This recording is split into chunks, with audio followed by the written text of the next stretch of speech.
माझे नाव महेश्वरी अनिल पवार. मी इयत्ता 4थीत शिकते. माझ्या शाळेचे नाव जिल्हा परिषद पूर्व माध्यमिक शाळा वेणी गणेशपूर. मी आपल्यासमोर कविता सादर करणार आहे. माझ्या कवितेचे नाव आहे आई.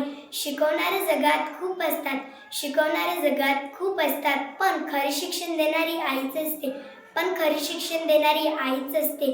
सारेच जण समजवणारे असतात, सारेच जण समजवणारे असतात, पण अश्रू पुसणारी आईच असते, पण अश्रू पुसणारी आईच असते. पाळणा हलविणारे खूप असतात, पाळणा हलविणारे खूप असतात, पण अंगाई गाव निजवणारी आईच असते. आई ती फक्त आईच असते, तिच्यासारखी जगी मूर्ती नाही. पंक्तीत वाढणारे खूप असतात, पंक्तीत वाढणारे खूप असतात, पण घास भरवणारी आईच असते. बोलणारे खूप असतात, बोलणारे खूप असतात, पण जवळ घेणारी आईच असते. पाहणारे खूप असतात मंचावर, पण कौतुक करणारी आईच असते, पण कौतुक करणारी आईच असते. टाळ्या हजारो वाजवतात, पण आशीर्वाद देणारी आईच असते. धन्यवाद.